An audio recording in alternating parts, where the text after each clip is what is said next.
Welcome back. Julius Malema was re-elected as president of the Economic Freedom Fighters for a third time, uncontested.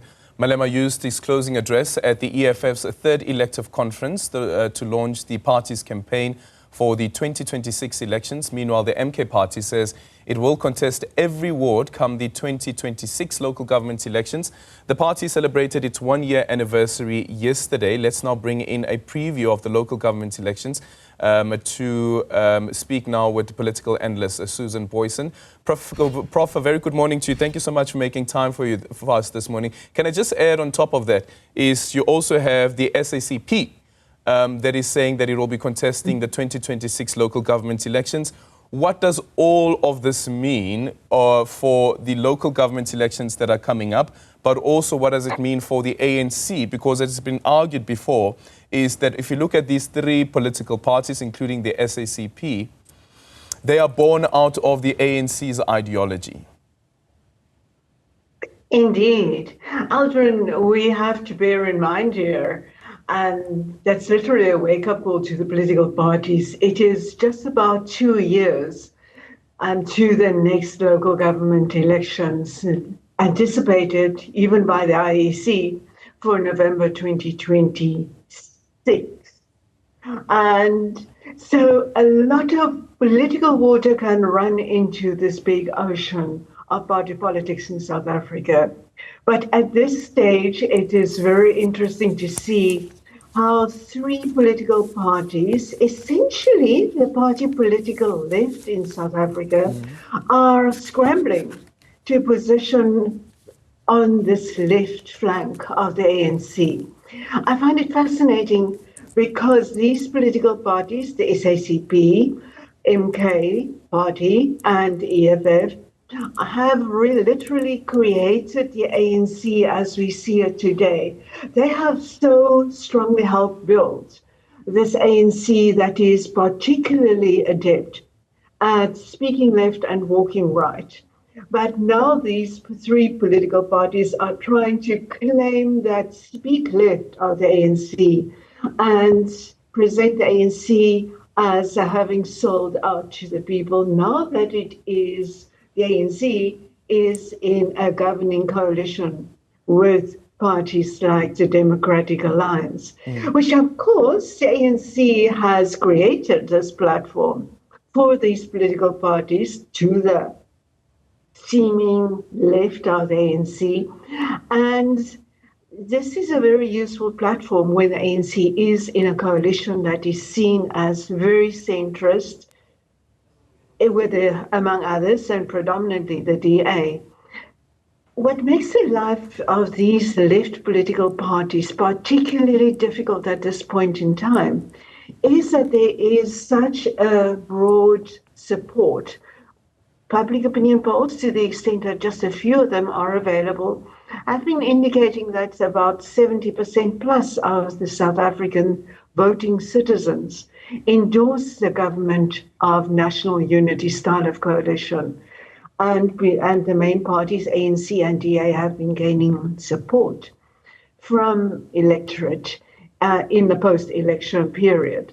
So this is a very difficult space for these political parties. We know the MK party has had a phenomenal start in the mid-year elections this year, and that they will have to maintain much of the momentum that they have shown then, and we still have to see that that will be possible. The EFF will have to literally re-establish themselves in a very difficult political terrain. And the SACP, we see already that they are kind of recalibrating their initial strong stance that they will run on their own ticket in future elections, local government elections, but they will not be leaving the alliance, so they say. And I also believe that will be the case, that they won't be leaving it. So it is very ambiguous and difficult positionings that we see for this emergent left in South African politics. And there is nothing that I see in the evidence on the ground to date that are actually off to a brilliant start. Yeah, and here's the thing, if you look at all of these three political parties and the events that were taking place over the weekend, is the sentiment that was expressed was an anti-GNU sentiment that has been expressed by all three of these political parties. But then in the same breath as well, there seems to be contestation even amongst the political parties, maybe by exception, barring the SACP, to argue who should hold the legitimate title as the vanguard of the working class, and the language that is being used by the EFF as well as the MK party is progressive political party for the majority black. So there's a battle even within that as well. Oh, it's a strong battle, and that can be a killer party, politically killer battle as well, because there is no love lost by all indications this weekend and just before the weekend. No love lost between the political parties. The MK party didn't just undermine their parties like the ANC and the IFP in election time, but continuously, as we all know, continuously doing that to the EFF.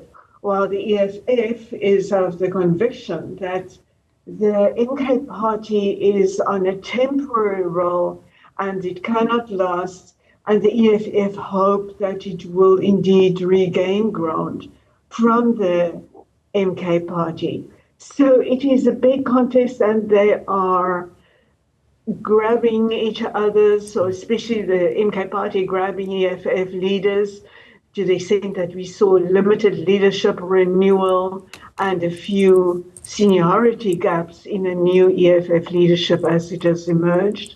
Possibly with potential, but not with immediate high-level presence.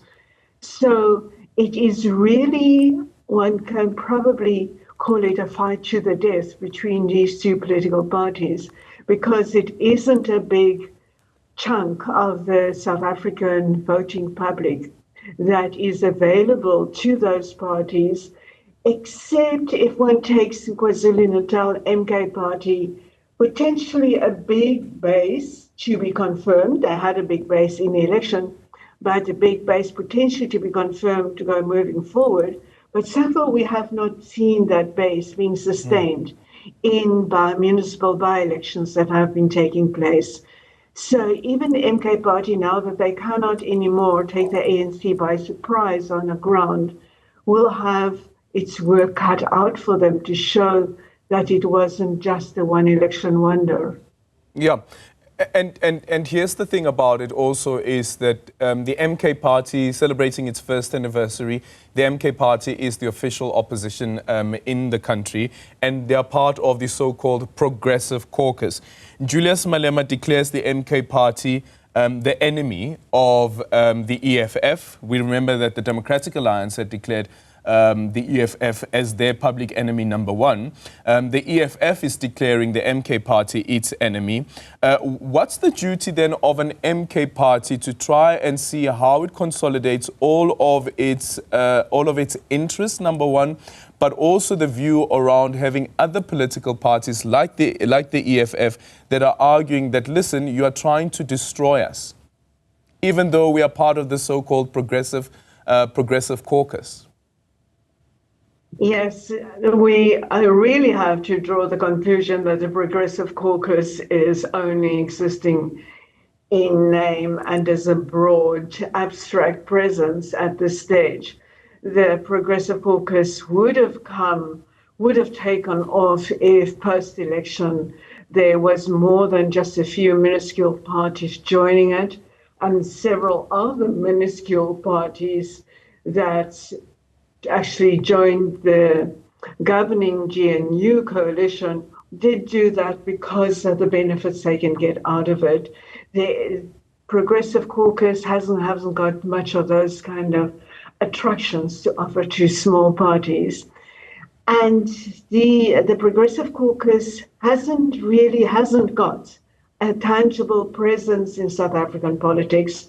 And that would have been essential, especially if one listens to the weekend's calls by Jacob Zuma, before that by Dalim Mpofu when he defected from the EFF to MK party, for this great black unity as a new force that can finally achieve the outstanding work, the remaining work that the ANC, also in a narrative of the MK party, what that work that remains to be done, the actual liberation that remains to be done, that is a big thrust of Jacob Zuma's speech yesterday, of the MK party in general. But there is really not much evidence, again, that this is taking off, that this kind of unity is on the cards. It's a great mobilization narrative and a way for MK party, former President Jacob Zuma also, to try to explain why they have not achieved more, especially in a time when Zuma was in power and those followers around him. So it is a big narrative of black unity and unite and achieve the outstanding goals of liberation. Great narrative, but it lacks in practicality and credibility at this stage of our politics. Sure.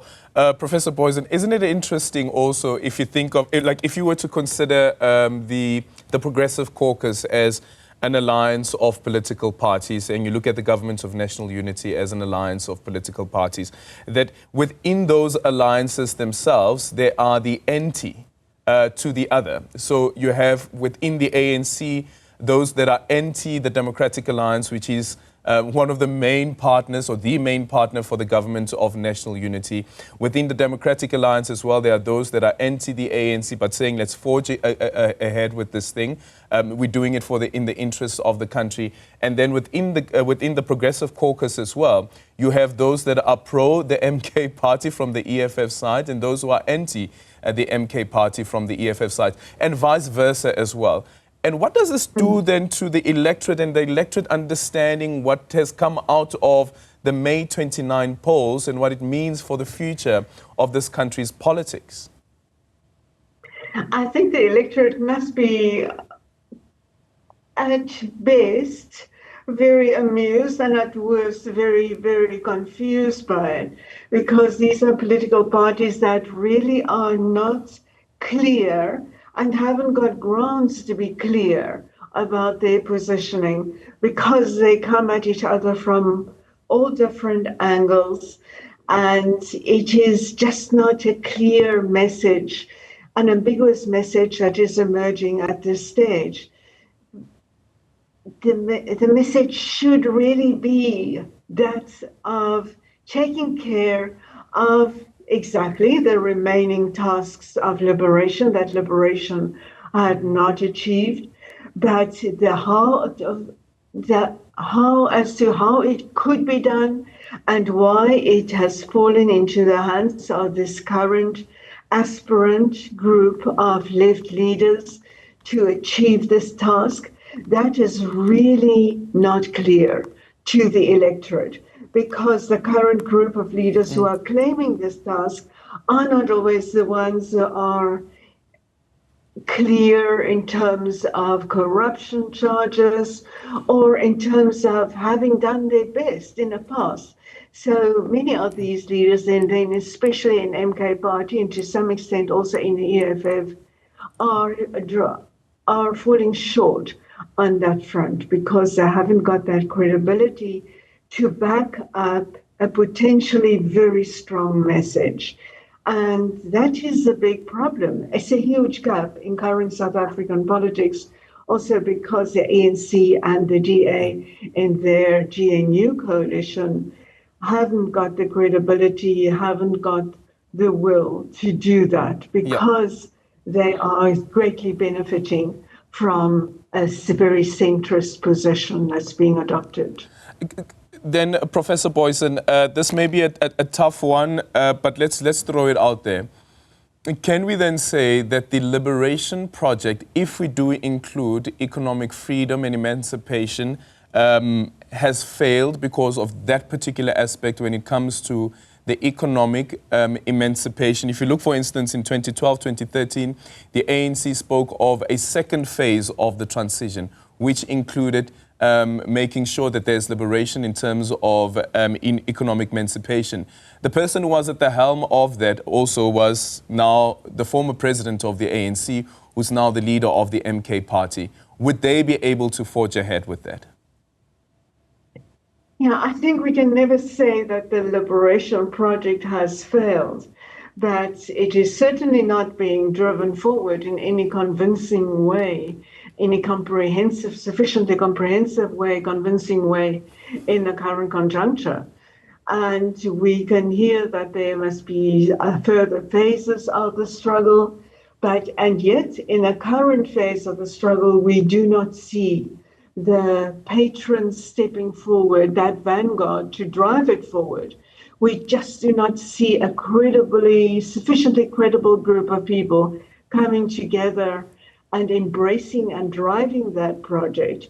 The piecemeal trickle-down form of transformation that we have in the present is just too small, whereas there are certainly some achievements.